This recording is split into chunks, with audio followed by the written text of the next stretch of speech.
Middlesex improved their chances of reaching the knockout stages of the NatWest T20 Blast after sending Somerset to their 8th defeat, losing in Taunton by 5 wickets with 5 balls to spare. Batting first after winning the toss, struggling Somerset made a bright start, with Mahela Jayawardena striking 3 fours off the second over of the match, delivered by Harry Podmore.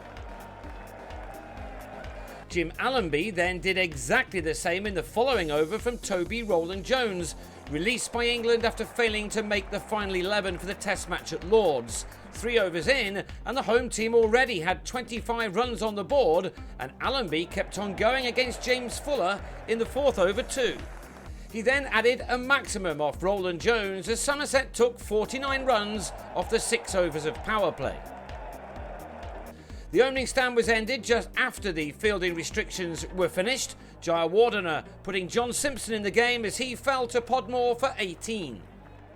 Peter Trigo came and went quickly, Nathan Souters striking in his opening over, Nick Gubbins with the Cats to leave the hosts on 61 for 2 after 8.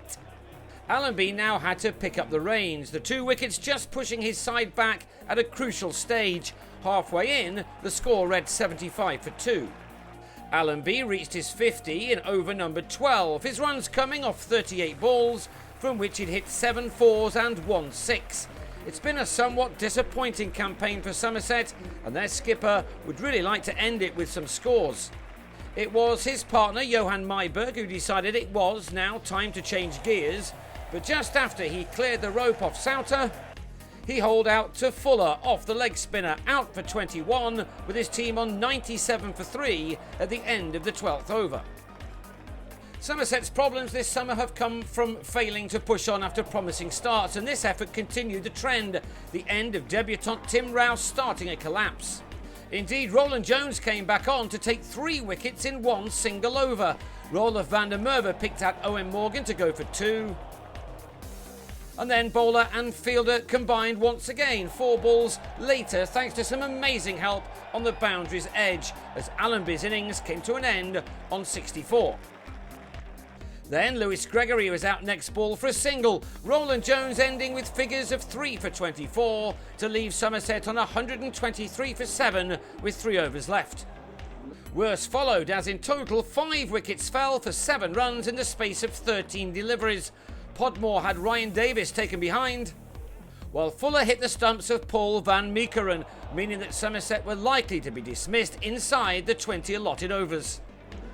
That they were, as trying to keep the strike, Josh Davey was run out by Fuller, Somerset all out for 137, surely a total well beneath par on this surface. That looked to be the case when Gubbins and Darvin Milan put bat to ball from the off, 3 boundaries being struck in 1 Gregory over as this pair began the reply with a stand of 29 inside the first 4 overs.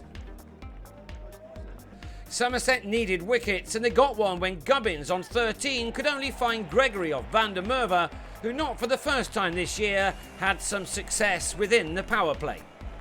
Milan has impressed throughout this summer's tournament, leading the side well too, and he would have been keen to get the job done as quickly as possible to end what has been a very successful few days for his team in the West Country.